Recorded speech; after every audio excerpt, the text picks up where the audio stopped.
Happy New Year, everyone. Welcome to Money Tree Investing Podcast. My name is Kirk Chisholm. I'm joined with Doug Hagren here. Hey, Doug. Good morning, Kirk. And today, I want to effectively celebrate today as the official welcome to New York Collectivism Day.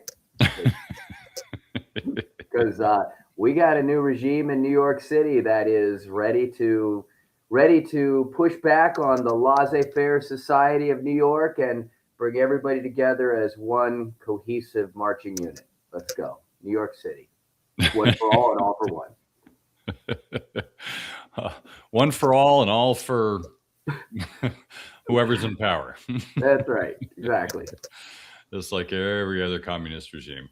That's exactly it. Yeah. Yeah. Well, good luck to you, New Yorkers. I'm glad I'm not living there. That's all I can say. I live in Massachusetts, which is so much better. Yeah. We've had we're going to be talking a lot about about 2025 today. Kind of summarize kind of what happened and talk a little bit about what we expect for next year. But hopefully everyone had a happy holiday. I know I did. It was very relaxing. Did a little skiing yesterday, and my backyard rink is about 24 hours away from being able to skate on it. Although the quality of the top ice is not great because of the wind and the hail and all the weird shit going on in the last week. But I'm resilient and I'm going to go for it. So, wait, you haven't bought yourself a residential Zamboni yet to get that nice top? I just bought the house, Doug, one thing at a time. I got to pay for this damn thing. I don't have time for a Zamboni. No, in all seriousness, my backyard needs a lot of work. I was just lucky to get one up this year. So we're going to be redoing it next year. By the way, let me add that in. For those of you that are sitting there when we talk about rent versus housing, there you go. You bought the house. The backyard needs a lot of work. Housing, the gift that keeps on taking. Yeah, I mean, we'll definitely be talking about that in subsequent weeks here because housing is a big story. But yeah, renting, we had a great yard, perfect for rinks this year. The yard's a mess, but it'll be mine. But it's mine, Doug. It's mine. It's not yet. I'm paying for the luxury of it being mine. You're paying for the luxury of a place to lay your head, but let's be real, it isn't yours yet. What maybe a percentage of it is yours so far? It's never mine. I got to pay taxes every year. That's right. It's always the government's. Yep. Yeah, I'm just renting it from the government, basically. Well, some states are actually talking about not taxing properties, which I think is a great idea. I don't know how they'll pay for the rest of their infrastructure, but I'm open to ideas, and I think one thing that we should all keep in mind, and, we have a president right now, which keeps you on your toes for sure. One thing we should all keep in mind is that we're told by the establishment that certain things are true, right? The establishment told us that tariffs are going to be inflationary. Well, they haven't shown up yet, at least in the government numbers, which I've always said are not to be trusted. I don't rely on government numbers, but I will say that hasn't shown up yet, and which is interesting. I don't know if it's true or not because I don't trust government numbers, but it's interesting that's not showing up. You'd think it'd be massively inflationary. Now, we'll say in times past, most of us look at cause and effect. What we don't look for is effect and where's the cause we can put on top of it. Like, for instance, from I think 2011 to about 2017, maybe it was 18, somewhere in there. But there was a good period of time of like 7 years where inflation was effectively zero. And people were clamoring about inflation. Oh my God, it's going to go to the moon. It's going to be hyperinflation. I was like, actually, I've looked at the numbers, not the government numbers, but every other number I aggregated to come up with my own internal numbers. We had deflation during that period. And the government was doing QE, and people were like, oh my God, QE is going to lead to massive inflation. But it didn't. Well, I've got two theories. One is that when you basically print money and stick it in a bank vault, that doesn't count as inflation, which is effectively what the government was doing. Two, that when you have deflation and you print money, that negates the deflation, right? You're basically filling in the ditch.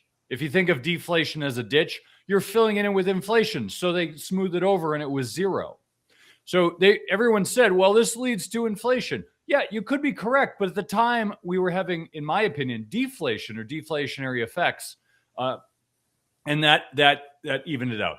So we should always keep in mind that you can't just look at cause and effect. The economy is way too complicated to assume that A equals B. It's not generally how it works.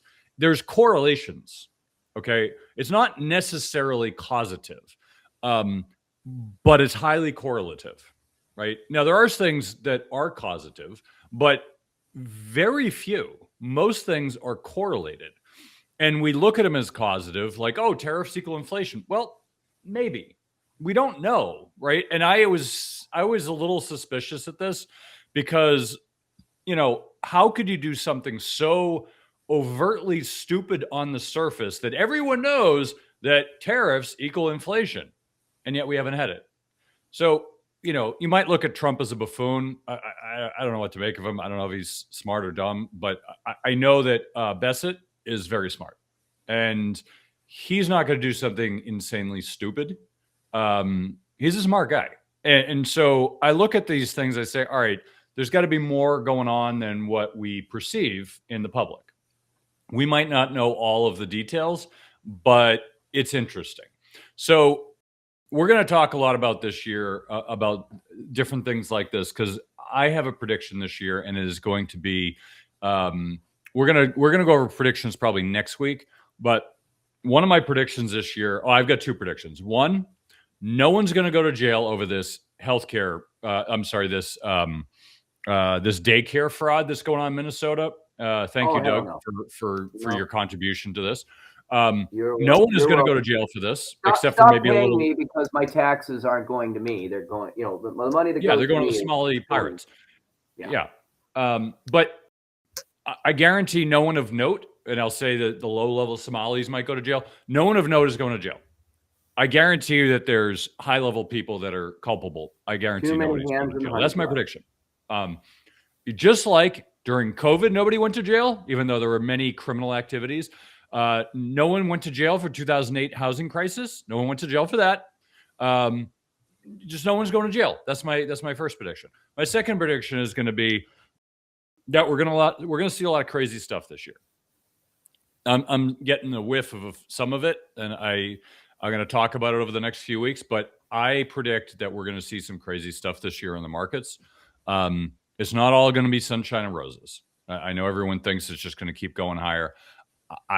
We're going to talk about some of it today, but we're starting to see some crazy stuff, and I predict that if not right after the midterms, we're going to start to see some crazy stuff.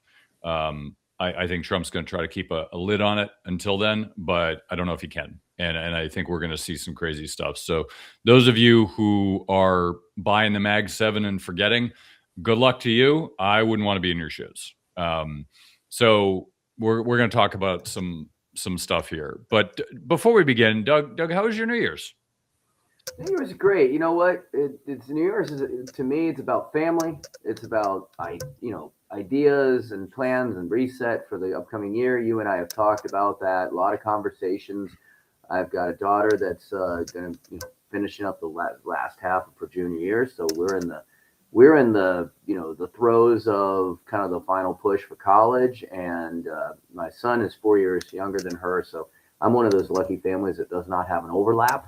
But that means I've got 8 years of continuous college, to look at. But so we're really, for us, we're really spending a lot of time focusing on the time that we have and the time that's fleeting.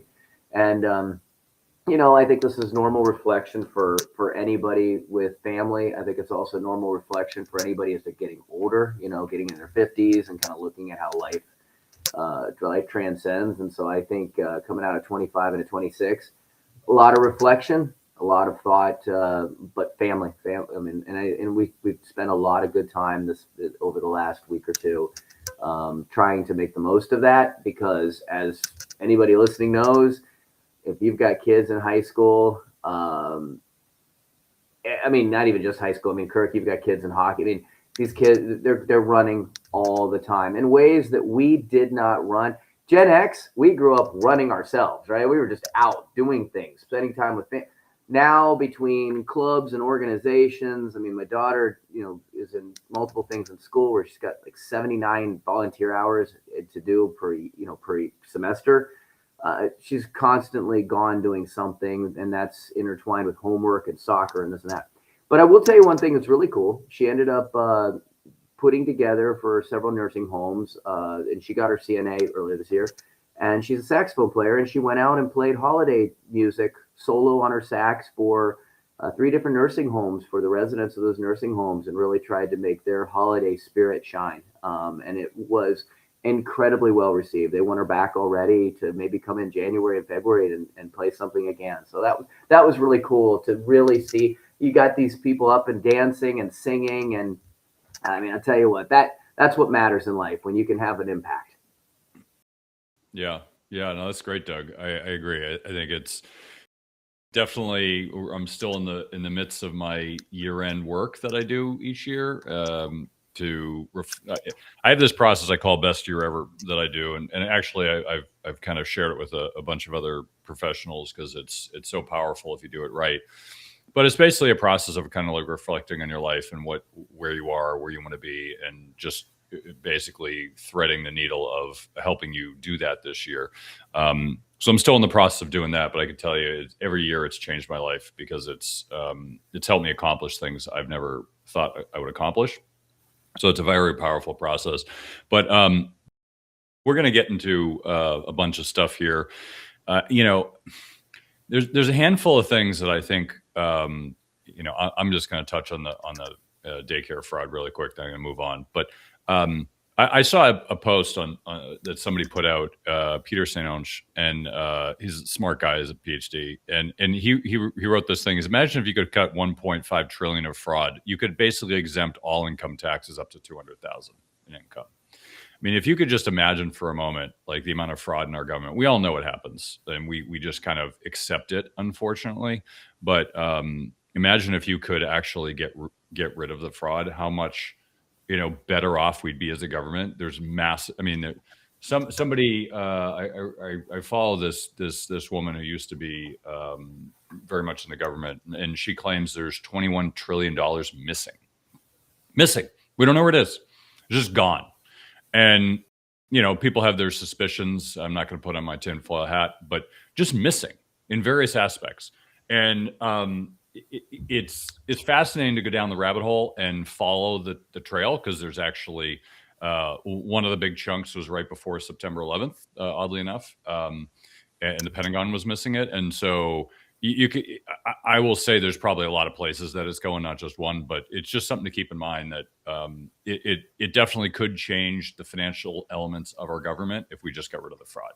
There's so much of it, and we just need to move on. And I don't know how we do that, but no one's going to admit to it, because everyone's grifting in the government. That's kind of part of the reason you go there. That's why a $200,000 income Congress person can be worth 20 million in a few years.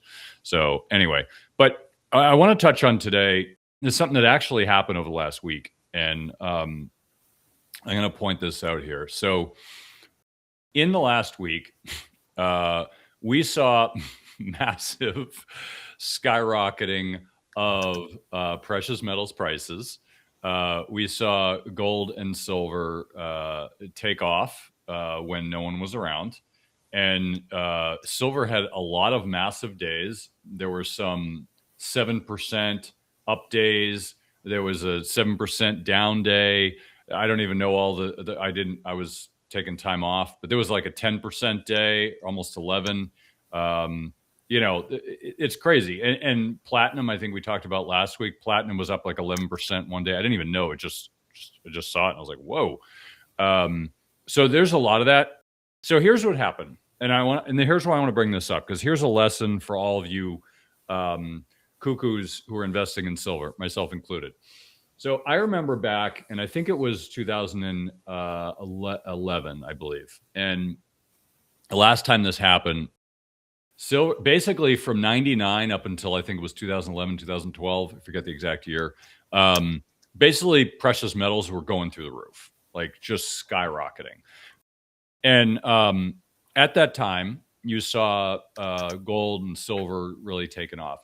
And at the time, I was following a few people that were, I don't want to call them gold bugs, but like hedge fund managers that really got it. They understood the fundamentals behind it.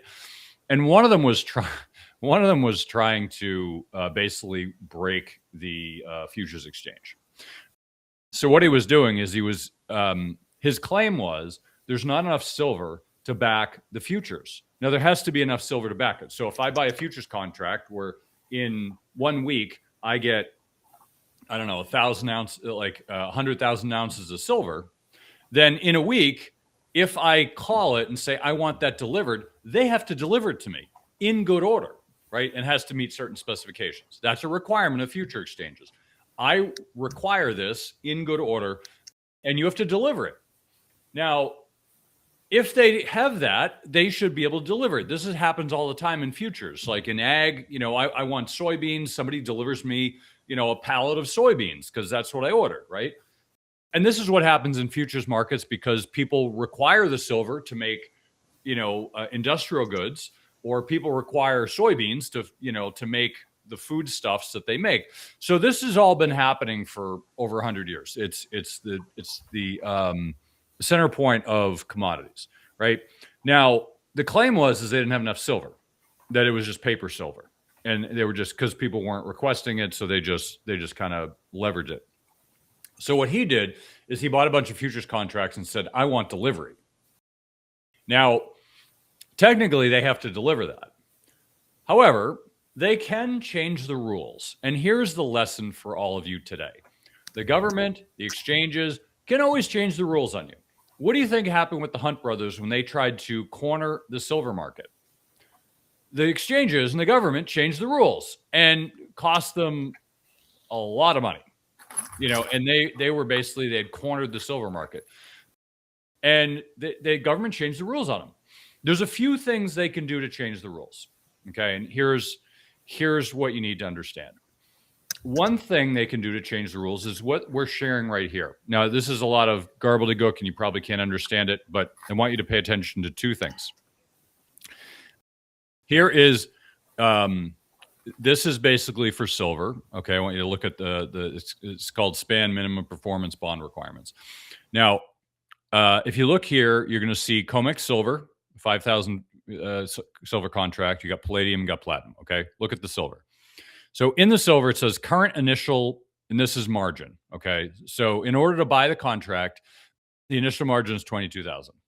The current maintenance is also 22,000, which means if you buy, if you have 22,000, you can buy a futures contract. If it goes down, you need to put up more money. If you don't put up more money by the end of the day, they take your money and they actually attach your house and other things. Like if you ever saw Trading Places, that's what happened. The Duke brothers, they leveraged up to the moon. And at the end of the day, they didn't have the money to pay it. So they basically took all of their assets. That's what happened. So futures is very dangerous if you use leverage. But anyway, so the point is you don't have to buy the whole contract. You can have a amount of leverage. Now, here's what they did is they had a change where they changed the initial requirement and the new requirement to 25,000. So effectively, they boosted it about 10%. They said you need 10% more margin in order to buy silver contracts. Now, why would they do that? Here's why they do that. They do that because what they're trying to do is they're trying to flush out the leverage in the system. Because what happens when prices start to take off? Look at the meme stocks, look at what's going on with silver. It's because a lot of leverage speculators come in and leverage up the price to push it up. Well, one way to diffuse that is to pull the leverage out of the system. Now, if you're allowed to have a 10-to-1 leverage, so let's say you want to buy $200,000 worth of silver or $220,000 worth of silver. Initially, it required 220,000 of silver. You needed 22,000 of margin. Now, in order to have 220,000 of silver, you need 25,000 of margin. Now, it's not a lot. But for people who are highly leveraged, it does flush out the system a little bit. Now, you might say, all right, well, that's pocket change. I know, but I'm just getting started. Here's what they could do. They could bump that up to 50,000 or 100,000 or 100, or they could bump it up to 220,000. They could say there's no margin in the system. You have to have all of it up to date when you're buying it. They can do that. That is allowed by exchange rules. They can do whatever they want to maintain the stability of markets. Now, if silver is just skyrocketing $100 a day, you're going to start to see this happen. And so when it happened, you notice like one day silver was up like 10%. The next day it was down like 8% after they did this. Now, I saw this happen. I've been here before. I saw this happen. The next day I wanted to sell all my silver because I've seen what this game looks like. So when they start to do this, they do it to flush out the system. They start small and then they ramp it up. And they'll start to ramping it up 30,000, 35, 50, and they keep ramping it up until they basically pressure the silver market down to reasonable prices. That's what they did. They did back in the early 10s, and they're doing it now. So when I see this, what it tells me is you got to be very careful with silver. Now, do I think silver is going to crash? No. Do I think it's going to take the air out of the hot air balloon? Absolutely. It's going to cause silver to not go up 10%, 8%, 7% in a day. That's what they're trying to do. Now, the big question is that going to even help? I don't know. But in the past, it has. So when you start to see this, it means the exchanges are getting a little bit squirrely. And it happened in gold. If you can see the top here, it happened in gold too. Went from 20,000 up to 22,000. Not a lot, but it's a little. But it happened in platinum. Platinum went 6,500 to 8,000. That's actually a big jump. Palladium, same thing, 15 to 18. So it's starting to happen, which means the exchanges are using one of their main tools to manage the speculative animal spirits in the market, as they call it. Okay. And that will pull the air out of the sails. Now, there's other things they can do, but if they do them, that's kind of like the atomic bomb in the markets, and they don't want to do it. One thing they could do is they could just deliver in cash. They could just say, we're not going to deliver physical. We're going to deliver you in like kind or in cash. That would set off a course of events which would not be good. So they don't want to do that. But they could just like what they did with gold when they confiscated gold back in the early 1900s. They said, oh, we need your gold. It's government confiscation of gold. And everyone gave in their gold. And then they rose the price of gold dramatically and everyone got screwed. That's why you don't trust the government, because the government's not doing it for your interest, doing it for theirs. So they're doing this for their best interest, not yours. So when I see this, it gives me pause and causes me to say, isn't that interesting? And it also causes me to want to hedge my positions. Now, I'm not selling my silver because I think inevitably it's a lot higher, but it's not going to be a lot higher next week. It's going to be a lot higher maybe in the next few years. But I think at this rate, it's highly destabilizing, and it really needs to calm down, in my opinion. If you want a healthy silver market where silver keeps going up, you need it to be healthy. You can't have this parabolic moves. It is unhealthy for the markets. It causes massive destabilization. And here's what I mean. Imagine you need silver for your business, right? You're doing, whatever. I mean, it's used for a lot of purposes. But let's say jewelry, right? Actually, let's not say jewelry because people buy for weight. Let's say you have an industrial use. Let's say you're building some sort of electronic device. You need silver. What are you going to do? I don't know if silver. How am I going to square the circle with my expenses and my income? What am I going to charge for this product? I don't know. Silver just went up 20%. What am I going to charge? When it comes to business, it's very destabilizing, right? We see this with tariffs. People are complaining about prices. That's the problem. You might say, well, I don't care. I'm making lots of money. Yeah, but you're being selfish because the economy needs to run smoothly. I'm not saying silver shouldn't be higher. I absolutely think silver should be a lot higher. I mean, at least double where it is, if not triple. But what I'm saying is if you do that overnight, it causes a lot of problems in the economy. We can't have that. We need to have stable markets. That is why our economy is strong, because it's stable, right? If you look back in pretty much 2010 to 2020, we had a slowly rising market during that whole time. People did very well, right? There was some volatility, but not a lot of volatility. And we had very low inflation and everyone was happy, right? There were problems for sure. But generally the markets were pretty happy, right? There was not a lot of chaos. COVID caused chaos, right? And so the markets like predictability. They like predictable earnings. They like predictable outcomes, right? They don't like this craziness that you can't predict. So what I suspect is going to happen is you are going to see more margin increases as long as the volatility of silver is cuckoo. Now, today, we're January 2nd. It is up 2.7% as of this moment. But in the prior 3 days, we had like 7 to 10% moves up and down. So just be wary that if you look at platinum, that's actually the heirs come out of that sale. Gold is kind of stable. Silver still has some uppity people in the markets. So I would just be cautious right now. Like I said, I still own silver. I love silver. I'm not selling, but I'm also hedged. I also believe that the price of silver could very easily deflate temporarily, which I think it probably should. It would be healthy for the markets. Get rid of all those speculators, those weak hands, as they call it, and then bring in the strong hands that can hold and just hold on to it. So that would be my recommendation, is that you just be careful around precious metals right now. I'm not making any specific recommendations. I'm just saying be careful. That's my recommendation. So that happened over the last week. You probably didn't pay attention because you were enjoying yourself, and hopefully you were. Here's another chart I want to share. 71% of advisors have between 0 and 1% exposures to gold. That's not surprising. That's not surprising at all. Everyone is under the belief that gold and silver are useless relics because that's what the system has caused them to believe. But I can tell you that the smart ones own precious metals. And you're a fan of the show, why, because we talk about this a lot.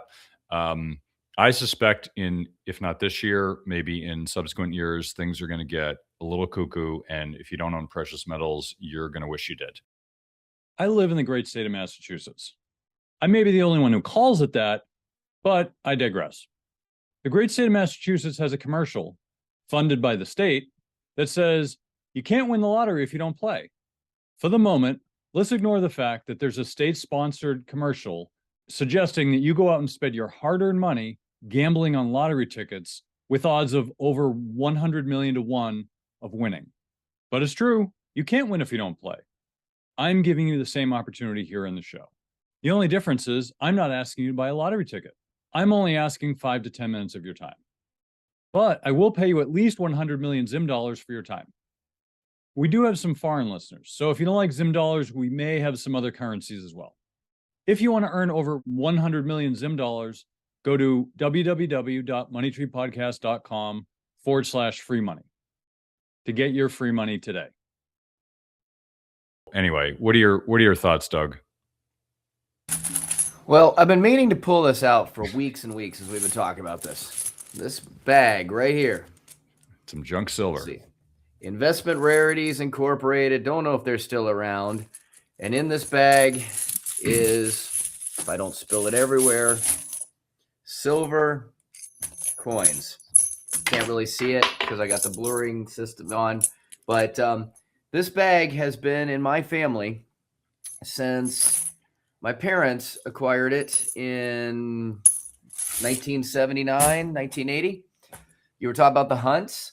It's exactly why they acquired it, is because at that point in time, it looked like silver was going to go to the moon. And after they acquired that silver, we had the massive crash because of the regulatory changes that you were talking about that limited the ability to buy more silver. And actually, we like to talk about AIG and, after, too big to fail. But this is kind of, the hunts were actually one of the another example of that. They faced because of the systemic risk It actually prompted government-backed bank consortium to provide the Hunts with $1.1 billion bailout in April 1980 to prevent a broader financial panic. Sound familiar? They faced complete bankruptcy, and they were actually barred from commodity trading going forward, though the event served as a lesson in market speculation and government intervention. Now, we do know that there is a lot of countries that have been hoarding or acquiring bullion for their national treasuries or the national reserves. The United States, I don't have the facts on that, but has not been acquiring it at the same level of other countries. And as you said, it's really going to be what's in the government's best interest. If the government was hoarding on silver and gold right now, then it would certainly be something that would add confidence that they would want to see those prices continue to go to the moon. If they're not, and we see that other countries are hoarding these precious metals, then it's probably going to be in the U.S. government's best interest to bring that back down to earth. And so I would agree with you. I definitely watch how the government reacts to this. I think that the takeaway from the conversation that you just had is that it's been on a heck of a run. It's absolutely important to have it. And if you haven't had precious metals in your portfolio leading up to this great run, that we were talking about 6 months ago that we predicted was probably going to happen, and sure enough, it did. Are you going to be like my parents who jumped into silver at the time in which it was already hyped and everybody thought it was going to continue to go on forever, and then things changed? So is it a time to start bringing and adding a bunch of precious metals to your portfolio? That's where I would heed caution. If you already have it, I don't know if I would necessarily recommend going out and dumping it, right? And I think that we've got a lot of pressure on precious metals that certainly can continue to have that as what it has always been, which is effectively a non-correlated asset in portfolios. And it's certainly something that has a lot of demand right now for a number of different reasons that are based on current situations that are not going away anytime soon.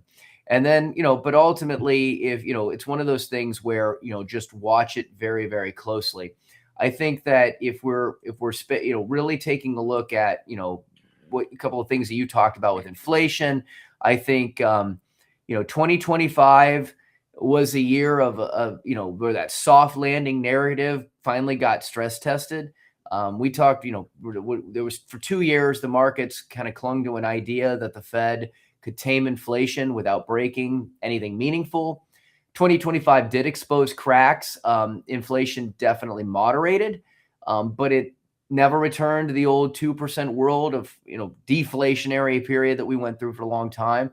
Rates did stay higher for longer, not necessarily as policy stubbornness, but because math demanded it, and the economy didn't collapse, but it didn't necessarily heal cleanly either. So we didn't crash, but we didn't reset. We're just kind of living in a normalized world of friction now. And so from a planning standpoint, we're in a world where the era of cheap mistakes is probably over. And now bad allocation decisions. You were talking about just investing in the Mag 7 or being, again, I talked last week about how if you go back and look at the history of portfolio allocations, just riding this narrative of just invest in the S&P 500 is going to work out to be, work out for everybody. History does not show that. There's been real long periods where the S&P 500 has underperformed, just like precious metals. Things go through their cycles. So bad allocation decisions now can cost you real money, not just opportunity.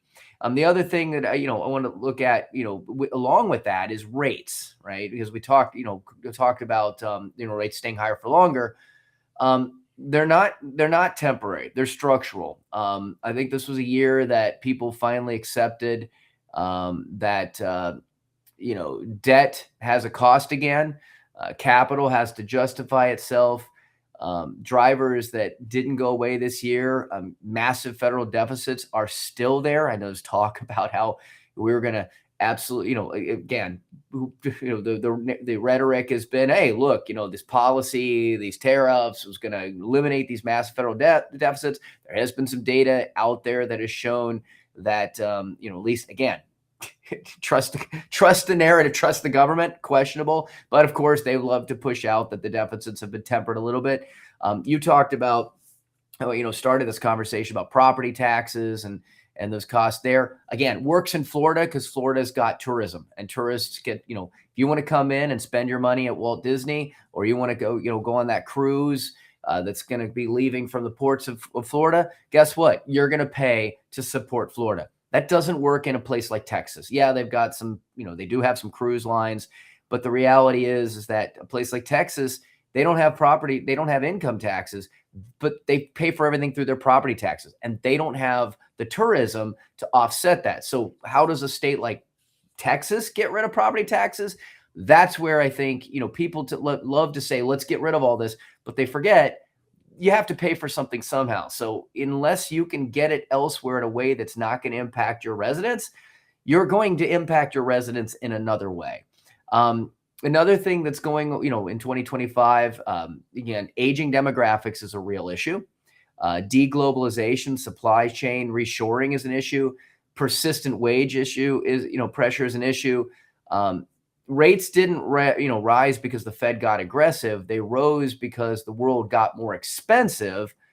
And what does that mean for you? Bond ladders, they might matter again. Cash has a role strategically. And leveraged lifestyles, including retirement income plans, have definitely started to, get exposed. So a couple more things I'll come back to, but again, I'll just pass it back to you, Kirk, for your thoughts on a couple of those things. Yeah, no, those are good, Doug. I also want to share, because I also made my year-end purchase of gold. We talked about the other week about the as an example, the St. Gaudens. They're rated, and if you've ever seen these, they're rated by I think there's two rating agencies.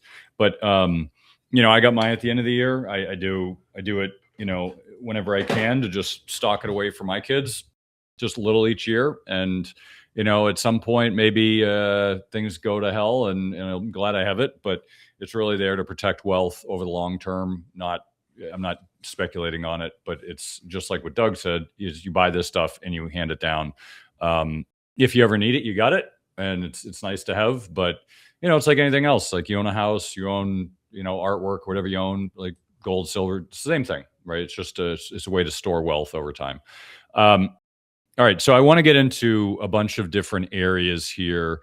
So if you think about last year, a lot happened last year, right? Trump got elected. He got sworn in. There were massive wildfires in Los Angeles, in the Palisades, which is still a shit show. I don't think any construction started, and it's a year later, so I've heard. And actually, Adam Carolla, who's a comedian who also is in construction, talks about this because he's in construction, so he knows the area. And he's like, not a single house has started construction yet.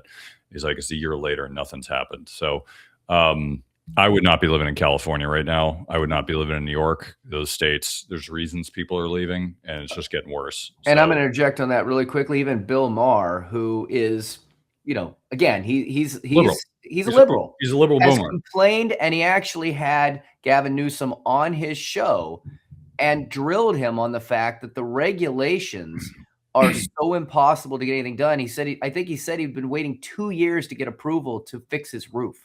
It's awful, and so nothing is moving. Yeah, Gavin Newsom's he's a twit. Yeah, anytime you talk to him, he's talking, oh, we're number one in this, we're number one in that. And like, yeah, that was before you were governor. So yeah, anyway, he's doing great job for the hair gel industry, but otherwise is not doing a whole lot. So basically, that happened. There were a lot of mid-air collisions in the airline industry, and that's sad. But those have effectively stopped, which is good. Obviously, you had the Gaza Strip. What's going on over there? You've had the Pope died, and we had the first American Pope, which is interesting. I didn't realize they hadn't had an American Pope before, but I guess it's our first one. we had Israel and Iran started. I don't want to call it a war, but they started a conflict, which we entered and bombed a nuclear facility and then pulled back. There's a lot of issue with that conflict right now with Israel. It's mostly with Israel, with what's going on with Gaza, but I think that whole area it's complicated. That's why we don't talk about it. And I honestly don't know what's right. I know there's a lot of wrong, but I don't know really what's right over there. But anyway, so we had obviously we had Charlie Kirk was assassinated, which is not great. And Mamdani got elected as New York mayor, and some other things that happened were DeepSeek. So in January, DeepSeek came out and basically upended the AI industry by showing them that they could get a comparable LLM for, I think it was like a tenth or some crazy number cheaper, like a fraction of what our costs are. Theirs are much better, and I think that's just a testament to the fact that, well, when China enters the room, profits leave. That's a long ongoing saying, but I think there's a lot of truth to it. And I think that's the nature of AI. That's why you don't invest in AI. Not AI completely, but the AI models. I wouldn't touch ChatGPT. I wouldn't touch Grok. I wouldn't touch, or what, XAI, I think they call it. I wouldn't touch any of them if they're going public, because it's effectively a commodity. It's like buying tobacco.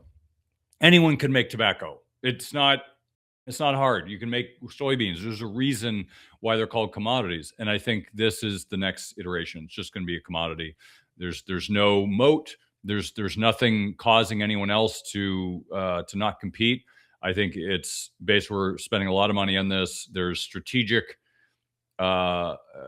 sovereign strategic advantages for the U.S. supporting this, which is probably why it's happening. But I wouldn't touch it. I think it's a bubble. It's a bug in search of a windshield, as the saying goes.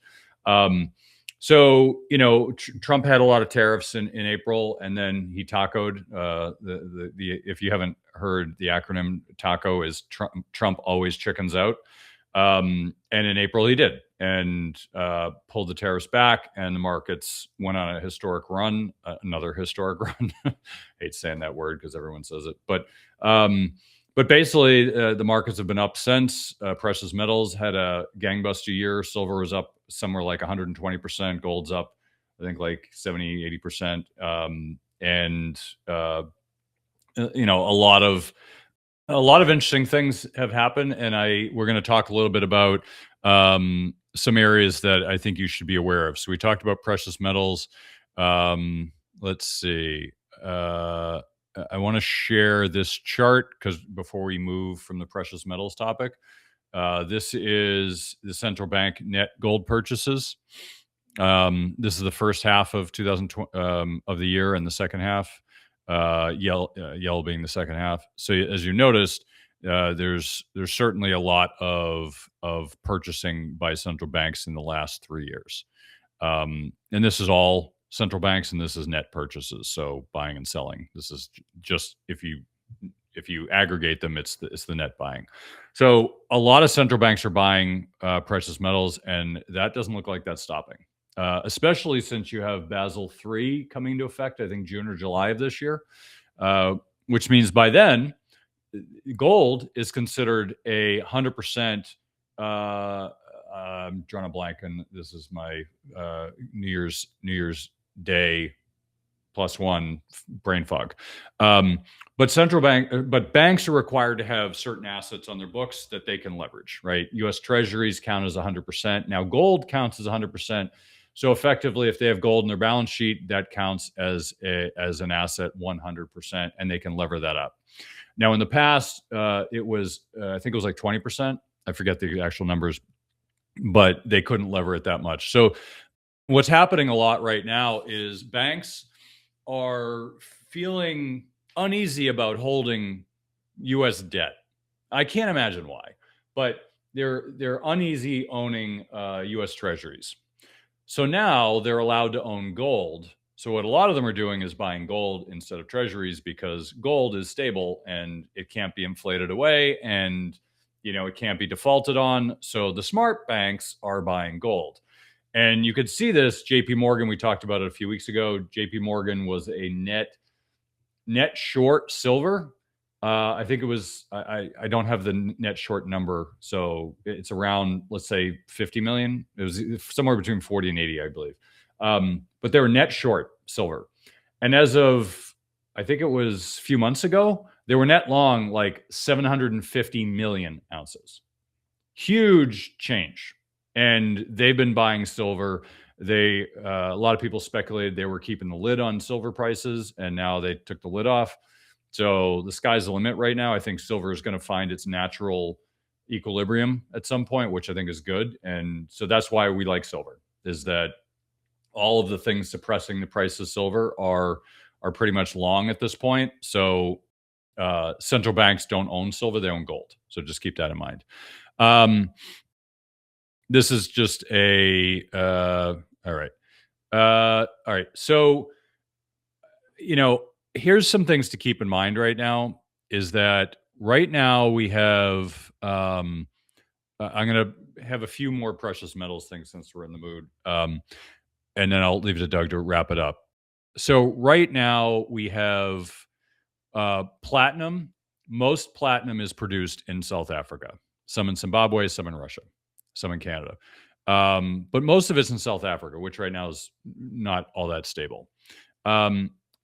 And that's a potential problem, which is partially the reason why platinum prices are taken off.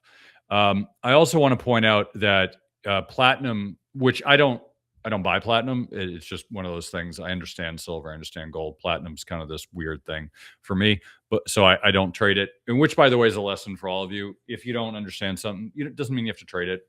If you don't understand Tesla, don't trade it. Like I don't. It's not because I don't agree or disagree on the Tesla stock. It's just there's some things I don't own because it's just not something I know. I focus on things I do know.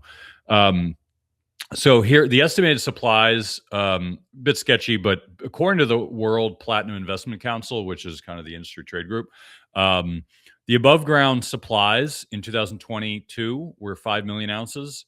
23 were 3.5 million. In 24, it was 3 million, and projected 2.5 million above ground ounces in 25. So that trend means basically in 5 years, there's no more above ground ounces of platinum. That's a bit of a problem, don't you think? So what that means is if people want more platinum, they're not going to be able to get it. They're going to have to wait. All it takes is one hedge fund. This is the funny part. So I saw this story. And they basically said all it takes is one crazy hedge fund manager to buy 2.5 billion of platinum, and we're done.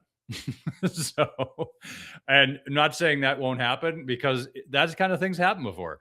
But I would just kind of keep in mind that we talked about futures earlier in the show. All it takes is somebody to come in and buy the futures contracts for 2.5 billion and just say, I want delivery of it all. And all it takes is that, and then we're done. And there's going to be problems in the platinum market, which is going to shoot prices through the roof. I'm not saying it will happen. I'm just saying these are the kind of dynamics that you need to understand are going on. And if you don't understand them, you're gonna get caught, and you'll be like, "Oh wow, that happened. Platinum's up 200% overnight, and wow, I wish I was on that." So I'm not saying to invest in it. I'm not in it. I'm not saying you should.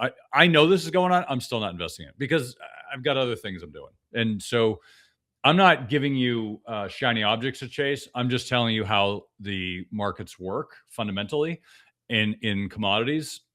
And if you look at what potentially could happen in silver, you see similar dynamics. So I would keep a close eye on the precious metals area. We've been talking a lot about the show. That trend is not over. I do think the air is going to get taken out of the sails, but the trend is not over. We talked about, I had an interview with Barb actually last week. We talked about some of the prices. But next week, we're going to go through year-end prices and what it all looks like. We're going to share some of the numbers so you can see what actually happened last year in numbers. And I want to kind of run through these. But I would, if you're a cryptocurrency bull, I would be a little cautious here. I mean, last year they were negative in a year that pretty much everything was up. And if Bitcoin lost, I think 6.5%. Ethereum is down like 11%, things like that. So I would just be cautious here with cryptocurrencies. I'm not saying I know the direction they're going, but I'm very cautious on them. If they're going down and technology is going up, that's a bad sign. So anyway, Doug, why don't you kind of take us home here, and next week we'll get into some year-end numbers and predictions for the coming year. Sorry, had myself a little bit or had my mute on. Yeah, a couple more things that I want to kind of look at. You know, to kind of tee off what you said. I mean, when in 2025, as we talked about, you know, getting, you know, being, you know, having gold, having other things, the Mag 7. I want to continue on that. The markets did reward concentration in 2025, but began to, you know, to quietly punish dependence. Headline indexes looked fine, but like you know, but again, underneath, we started to see the returns were narrow. Volatility started to punish bad timing. Income dependent investors felt every drawdown a little more intensity. You know, it reinforced an uncomfortable truth that you can't spend total return volatility. It's a great year if you were accumulating, but it actually was kind of a brutal year if you were distributing. And it's important to understand that sequence of return risk isn't theoretical anymore. The market field, and you've heard me talk about retirement income and delivery truck, silo, field. The field is where things can go up and go down. It did perform, but the drawing from it was dangerous. Guaranteed income and silos for those that are starting to take income actually stopped being boring and started to be necessary. Retirement planning for families finally shifted from how much to how it pays. I think 2025 accelerated a mindset change that, from accumulation obsession to income orchestration. And I think especially as you're starting to see Gen X started to get into that planning for retirement, that mindset's going to change even more. Portfolio value moved to paycheck reliability. Growth bragging started to move to risk containment. And I think the clients started to ask better question. What happens if the markets stall for 5 years? What if I need care? What if inflation stays sticky? The question isn't really, will I run out of money? It became, will my money behave when life doesn't? Longevity risk is quietly replacing market risk as a real threat. I talked about my daughter in the beginning. College funding got harder, not just because of tuition, but because of opportunity cost. And going into 2026, the new rules from the One Big Beautiful Bill are going to impact that too. It made things, one thing painfully clear, that using cash for college now has a much higher hidden cost. Families are feeling more torn between paying tuition, preserving compounding, protecting retirement. College didn't just get more expensive. The way you pay for it got more consequential. Borrowing, interest rates went up over the last couple of years. So when structured properly, it can still work. It can still look smarter than liquidation for many families. But again, you have to be very, very careful about it. Inflation, it didn't roar, it lingered. Even that 3% inflation is destructive over time, but you also have to look at it under the covers. Inflation and the things that we need: food, clothing, water, shelter, etc. I just got a 10% increase notice on natural gas. So it's not really punching people in the face, but it's more and more, it's picking your pocket every month. So growth assets still matter, but only after income and risk are stabilized. So 2025 is the year of financial sobriety. There's no mania, there's no panic, just realism. There's fewer miracle expectations, more demand for explanation and structure, and less tolerance for fluff. It didn't really reward optimism or pessimism. It rewarded preparation. So I think the way, kind of closing things out here, it is, if it taught us anything, it's this.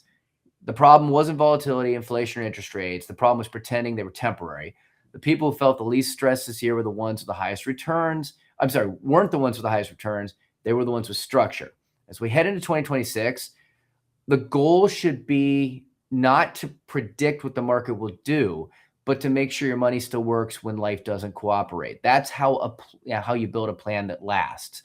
So if you want to learn a little bit more about that structure, if you want to make sure you can see where things are and how everything you have works together to move those dominoes just a little bit. So if one tips, it's not going to take everything down, which is very common in most of the financial structures of families I talk to. It's one domino movement creates the dominoes to fall in all different areas. And the families that find the most peace of mind, the most success, the most comfort, the most reassurance, they're the ones that make sure that those dominoes don't tip together. And that is what is going to give you confidence. It's going to give you peace of mind. And that is going to make sure that whatever plan you have is going to be sustainable and is going to support you from now into perpetuity. So if you want to learn more about that, check out our website, mergentadvisors.net. It's spelled MERGENT, mergentadvisors.net. And you can also learn about our college planning. One of our unique areas is where we focus really on the financial impact of college planning. You can learn about Mergent College Advisors there at that same website.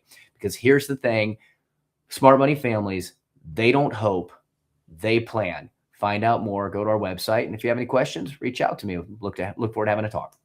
Awesome. Well, thanks, Doug. Appreciate you, and Happy New Year to everyone.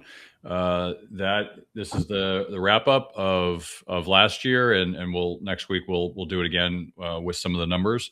But hopefully everyone had happy holidays. Thank you all for listening to the show. We appreciate every single one of you. If you have questions, please send them in. If you have comments, please provide them. We love getting feedback. We're going to be upgrading the show quite a bit this year, so I'm excited for some of the stuff we're going to be doing. Am I getting fired, Kirk? I said upgrading, Doug, so you can read into it any way you want. Okay. No, we'll keep Doug. Doug's nice. What a compliment. We'll keep him. He's nice. Thank you, Kirk. At least it's something. What was it? What was the? Oh, it was Bill Murray. Well, at least I got that going for me. Yeah, which is nice. That's the show for this week. Thank you again for joining us on Money Tree Investing Podcast. My name's Kirk Chisholm, wealth manager of Innovative Advisor Group. We don't just manage your wealth, we make your life better. You can find more about me at innovativewealth.com. And of course, you can find me every week here on this show. You can also check out our show at Money Tree Investing Podcast. On our website, you'll have access to the show notes, resources, and the archive shows.